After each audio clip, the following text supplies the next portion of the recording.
Hi everyone. തന്റെ പാടത്ത് കന്നുകാലികളെ മേയ്ക്കാനിറങ്ങിയ അർജന്റീനക്കാരൻ ഹുവാൻ ഡിയോസ് സോട്ട ആകസ്മികമായി ഒരു കണ്ടെത്തൽ നടത്തി. പാടത്ത് ചെളിയിൽ പുതഞ്ഞ നിലയിൽ 4 വലിയ ഘടനകൾ കിടക്കുന്നതാണ് അദ്ദേഹം കണ്ടത്.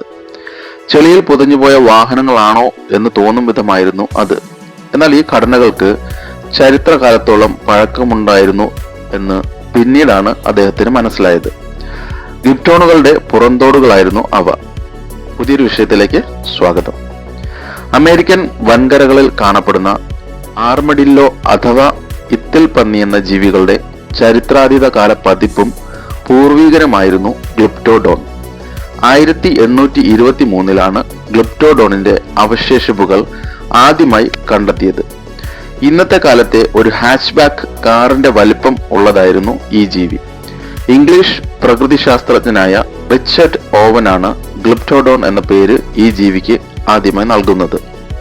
10 മീറ്റർ വരെ നീളമുള്ള ഈ ജീവിക്ക് 1000 കിലോ വരെ ഭാരമുണ്ടായിരുന്നു. ആമയുടേത് പോലൊരു വമ്പൻ പുറന്തോടും ഇവയ്ക്ക് ഉണ്ടായിരുന്നു. ആയിരക്കണക്കിന് കട്ടിയേറിയ ഭാഗങ്ങൾ കൂടി ചേർന്നായിരുന്നു ഇവയുണ്ടായത്. ഗ്ലിപ്റ്റോഡോൺ എന്ന വാക്ക് പുരാതന ഗ്രീക്ക് പദമായ ഗ്രൂഡ് അല്ലെങ്കിൽ കൊത്തിയെടുത്ത പല്ല് എന്നർത്ഥം വരുന്ന വാക്കിൽ നിന്നുമാണ് ഉണ്ടായിരിക്കുന്നത്. 11700 വർഷം മുൻപാണ് അവസാനകാല ഗ്ലിപ്റ്റോഡോണുകൾ ഭൂമിയിൽ ജീവിച്ചിരുന്നത് എന്നാണ് പഠനങ്ങൾ പറയുന്നത്. മനുഷ്യരോടൊപ്പം ഇവ ജീവിച്ചിരുന്നു എന്ന് അർത്ഥം. ഈ ജീവികൾ സസ്യാഹാരികൾ ആയിരുന്നു. ഇവർ മനുഷ്യരെ ഉപദ്രവിച്ചിരുന്നില്ല. എന്നാൽ മനുഷ്യർ ഇവയെ ആക്രമിച്ചിരുന്നു എന്ന് നിരീക്ഷണങ്ങൾ പറയുന്നുണ്ട്. എന്നാൽ ഗ്ലിപ്റ്റോഡോണുകളെ വേട്ടയാടുന്നത് അത്ര എളുപ്പമുള്ള കാര്യമായിരുന്നില്ല. ഇവയുടെ പുറന്തോട് കടന്ന് ആയുധങ്ങൾ പ്രയോഗിക്കാൻ വളരെ പ്രയാസമായിരുന്നു. ഏറ്റവും അപകടകരമായ കാര്യം ഗ്ലിപ്റ്റോഡോണുകളുടെ വാലുകളായിരുന്നു. അതീവ കഠിനമായ ഈ വാലുകൾ ചുഴറ്റിയുള്ള ഇവയുടെ അടിക്ക് വലിയ പ്രഹരശേഷിയാണുള്ളത്. എങ്കിലും ഇവയുടെ മാംസം വലിയ അളവിലുണ്ടായിരുന്നു. മാത്രമല്ല, കട്ടിയേറിയ ഇവയുടെ പുറന്തോട് ഒരു താൽക്കാലിക താമസ സ്ഥലമായും അന്നത്തെ മനുഷ്യർ ഉപയോഗിച്ചിരുന്നു. ഇക്കാരണങ്ങളാൽ ആണ് ആദിമ മനുഷ്യർ ഗ്ലിപ്റ്റോഡോണുകളെ വേട്ടയാടിയിരുന്നത്. കട്ടിയുള്ള പുറന്തോടും മാരകമായ വാലും ഉണ്ടെങ്കിലും ഇവയുടെ വയർ ഭാഗം മൃദുവായതായിരുന്നു.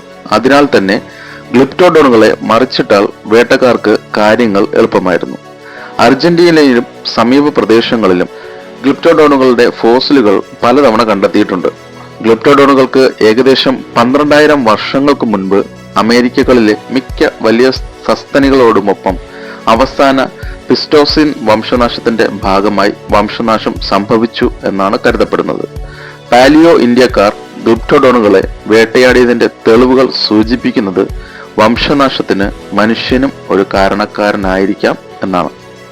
വീഡിയോ അവസാനിക്കുന്നു. Thank you for listening. മറ്റൊരു വീഡിയോയുമായി വീണ്ടും കാണാം.